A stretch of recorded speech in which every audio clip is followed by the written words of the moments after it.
In passing this bill, we would be honoring the legacy of our greatest generation, who in World War II fought in theaters as far-flung as Saipan and Guam in the Pacific and in France and the rest of Western Europe, and nonetheless cast ballots in the 1944 presidential election. After the enactment of the Soldier Voting Rights Act 1944 and the introduction of the federal war ballot, nearly 2.5 million of U.S. Armed Service members deployed overseas cast their ballot. However, the logistical challenges in providing and returning ballots from service members deployed literally around the world amounted to only 25% voter participation rate.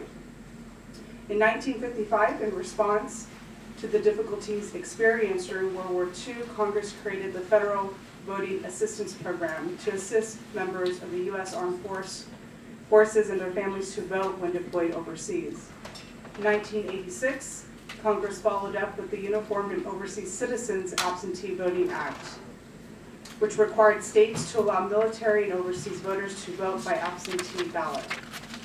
During the Gulf War in 1990, FVAP initiated the Electronic Transmission Service, which permitted military voters to submit their ballots by fax to alleviate the logistical issues posed by sending and returning ballots to and from the Middle East by mail. In 2009, Congress expanded the population of voters who would avail themselves of FVAP to include American citizens who are civilians living overseas through the enactment of the Military and Overseas Voter Empowerment Act. In 2018, the Electronic Transmission Service was narrowed into the DoD fax service, which allowed military and overseas voters to submit their ballots using an email to fax system only if their home state did not accept documents by email. Unfortunately, in August of 2025, the federal government announced that FVAP would be discontinuing the DoD fax service. In last November's statewide special election, many of these voters had logistical issues either receiving their ballots at all or submitting their ballots by mail in time to be counted. As we know, the Postal Service announced that it would terminate mail service to several countries, including many where the U.S. military maintains bases. We have large numbers of American military personnel deployed overseas in the ongoing conflict with Iran. This is not a hypothetical problem. California must step up and ensure military and overseas voters from our state to retain the ability to exercise our sacred right to vote. This bill will accomplish that goal by requiring the Secretary of State to promulgate regulations allowing military and overseas voters to submit their ballots through a secured method. A prime route for the delivery of overseas and military ballots has been ended by the federal government. The Department of Defense fax service was the simplest, cleanest, directest route for those military members overseas and general citizens living overseas to provide a quick return. We do still maintain a vote by mail process that they can access, and under federal law, we do actually send out ballots early to our UOCAVA overseas and military, 15 days earlier than we send to local. But that does not actually ensure that they're able to return it quickly and efficiently. Our goal with this bill is to provide an access route, a secure access route, one that the Secretary of State can work with all stakeholders to ensure remains secure, remains private for the overseas voters. This has been done in other states.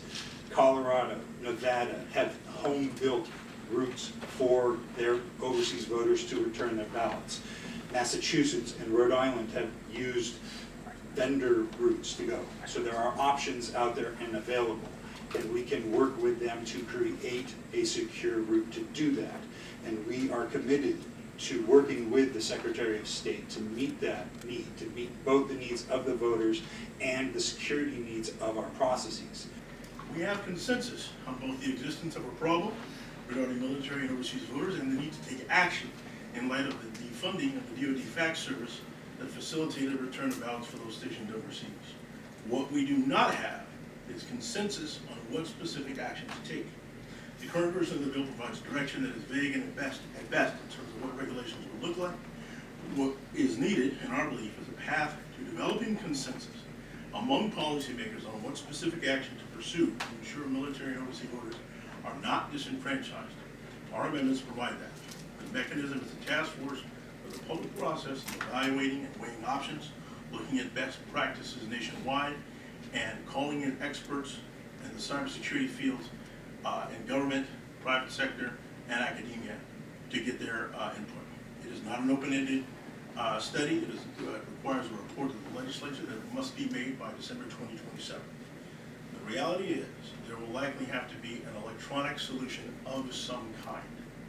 But before we overturn a statute protecting California's voting system and California's 54 votes in the Electoral College from electronic tampering, we believe a prudent approach is to study the problem in a deliberate fashion, identify best practices by examining what other states are doing and their degree of success, and if possible, develop solid consensus among our policymakers in and out of the legislature on a specific course of action.